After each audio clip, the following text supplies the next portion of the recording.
तुम कहते हो आप जैसा सामर्थ्यवान बुद्ध पुरुष विश्व में न कभी पैदा हुआ है और न कभी हो सके। ये तुम्हें कैसे पता लगा? तुम्हारा मुझसे प्रेम है ये और बात। प्रेम में इस तरह की बातें सूझती।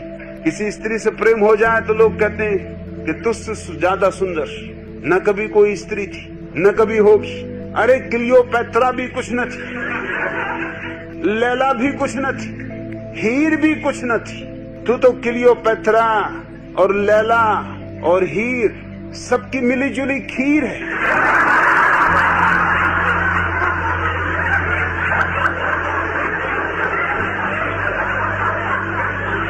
और तेरे जैसी स्त्री अब कभी पैदा नहीं होगी। ये पागलपन प्रेम में पकड़ता है।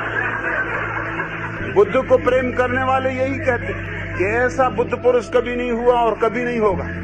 महावीर को मानने वाले भी यही कहते और मोहम्मद को मानने वाले भी यही कहते और जीसस को मानने वाले भी यही कहते। ये पागलपन है। जहाँ तक प्रेम की और कविता का सवाल है, क्षम्य है, मगर इस तरह की घोषणाएं नहीं करनी। इस तरह की घोषणाओं के कारण मनुष्य जाति की बहुत हानि हुई। जब भी कोई जागता है तो जागने का स्वाद एक जैसा है।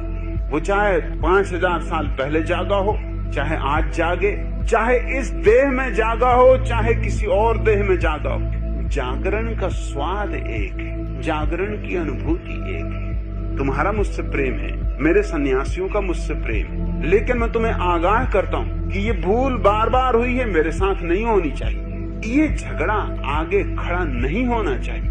ये तुम्हारे प्रेम का प्रतीक है, मगर ये प्रेम के प्रतीक महंगे साबित हुए। इसलिए मेरे संबंध में तुम स्पष्ट समझ लो। मेरे जैसे लोग बहुत हुए और बहुत होंगे।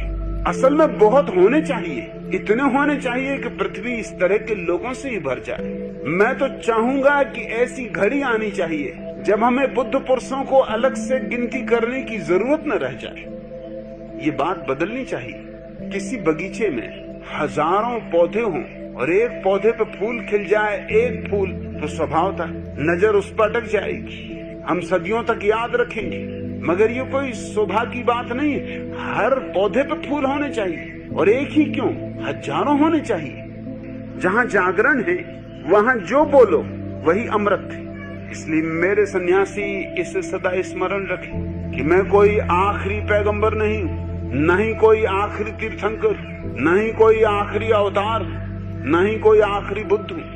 न आखिरी हूँ न प्रथम हूँ। पहले भी अपूर्व फूल खिले और आगे भी अपूर्व